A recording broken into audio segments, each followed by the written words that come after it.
Belum pernah. Ya, cuma ada bahkan saudara saya sendiri ya, udah divaksin itu pada bentol semua, badannya pada bengkak. Perkenalkan, nama saya Ibu Lala, umurnya 42 tahun, profesi ibu rumah tangga. Rizky Unami, umur 16 tahun, pelajar. Ahmad Sape'i, umur saya 51 tahun, profesi pedagang batagor. Dari grup Sanggar Senam, saya Ibu Bita, umurnya 48, profesi ibu rumah tangga. Saya Megi, profesi saya ibu rumah tangga. Saya Ambar, profesi saya ibu rumah tangga juga. Saya Inggar, profesinya sama ibu rumah tangga. Saya Ibu Susan, usia saya 47 tahun. Saya ibu rumah tangga. Gua Fikri Akel, profesi gua sebagai mahasiswa dan usia gua 23 tahun. Sangat berhati-hati sih, karena kan takut aja lihat ada banyak yang kayak di rumah sakit pada meninggal gitu. Tangga juga ada yang meninggal. Berhati-hati sih, karena kan bahaya. Ya kan virus bisa menyebar. Kalau bahaya COVID pasti ada ya. Tapi saya yang ngeluh yang jualan. Biasa per hari dapatnya agak lumayan ya. Kalau sekarang separohnya. Tamu-tamu ada yang dari Bekasi, ada yang jadi Jakarta. Karena sekarang PPKM nggak ada. Biasa aja Pak, buat saya mah nggak ngaruh ya. Karena saya mah nggak punya kegiatan yang lain selain senam Yang ini. nggak di gitu. luar ya, Yang nggak di luar ya. Ada sih, cuma ya agak direm dikit lah. Menurut gua pandemi COVID-19 itu benar-benar harus cukup diwaspadai, cuman jangan terlalu waspada. Karena kalau misalnya kita terlalu parno, itu dapat mempengaruhi imun kita sehingga kita dapat dengan mudah terkena. Was-was sih sebenarnya, maksudnya was-was banget, apalagi kan kita ibu rumah tangga ya, punya anak, terus kita harus ke pasar juga kan buat belanja kebutuhan sehari-hari gitu. Cuman kalau misalnya jadi ibu rumah tangga kan kalau diem aja di rumah ya gimana, keluar juga ya mesti prokes lah gitu. Kalau menurut pribadi saya sih sebenarnya was-was ya, cuma ya terlalu was-was juga nanti imunnya kan turun. Jadi ya saya menyikapinya ya biasa aja lah, santai, tapi tetap prokes kan gitu, tetap dijaga prokesnya. Ya yang jelas saya diam di rumah gitu. Belum, nggak pernah, nggak. Alhamdulillah nggak pernah. Kalau kena COVID belum pernah. Alhamdulillah saya nggak pernah COVID. Alhamdulillah sejauh ini belum. Pernah. Pernah. Saya pernah kena ya. Ya biasa demam gitu, anosmia, Nggak bisa tidur. nah gitu, susah tidur, pikiran kan cemas gitu kan, takut kenapa-napa, takut nularin orang juga, ke orang tua, iya kan, ke anak kecil gitu kan. Harus isolasi ya, isolasi mandiri gitu kan, jadi susah lah kemana-mana. Itu rasanya itu yang nggak enak lah. Cuman saya alhamdulillah nggak ada sesek ya, cuman saya meriang, flu kayak gitu, terus hilang rasa cuman beberapa jam untungnya.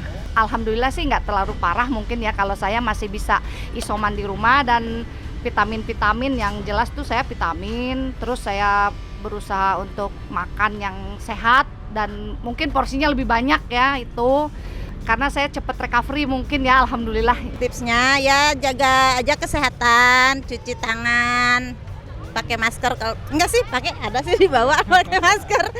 Tapi kan kalau di daerah sini sih alhamdulillah nggak begitu parah. Cara pakai masker, penerapan 5M. Pakai masker ya, kebetulan saya enggak. Ya. Yang pertama menjaga imun dan kesehatan juga, dan yang kedua menjaga iman agar kita tetap teguh sama pendirian kita gitu. Iman dan imun yang pertama itu. Jaga hidup sehat, ya ngikutin prokes lah. Iya. Berpengaruh lah. Soalnya kan katanya kalau misalkan yang udah divaksin itu kan walaupun kita kena gitu, tapi kan gejalanya nggak banyak katanya, nggak yang parah gitu. Untuk penularan yang kalau misalkan kita kena, nular ke orangnya itu hanya berapa persen, nggak terlalu parah gitu. Nggak tahu deh. Amat berpengaruh sih, kalau memang semua masyarakat itu sadar ya akan vaksin itu. Kita sudah divaksin itu bukan untuk jor-joran kita pergi atau gimana ya, tapi kan untuk meminimalis ya gitu. Nggak juga sih. Iya. Kadang yang Nggak udah juga. divaksin juga.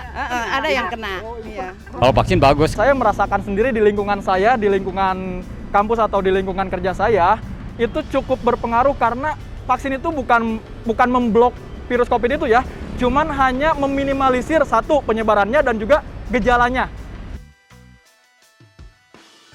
Kemarin saya baru vaksin sih. Soalnya kita udah pada vaksin. Saya pribadi sudah divaksin. Kalau aku sih nggak divaksin. Soalnya takut, soalnya aku kan punya riwayat paru-paru gitu dulunya. Jadi nggak boleh. Saya belum. Belum pernah. Iya, cuma ada bahkan saudara saya sendiri ya, udah divaksin itu pada bentol semua, badannya pada bengkak, alergi. Iya, ada dampaknya juga sih. Ada yang meriang, sakit gitu. Mungkin kalau orang yang vaksinnya berefek negatif itu kan mungkin daya tahan tubuh lagi nggak bagus gitu kan, mungkin juga ditunjang belum sarapan atau bagaimana gitu kan, sehingga ya timbulnya efek yang nggak baik. Enggak sih saya.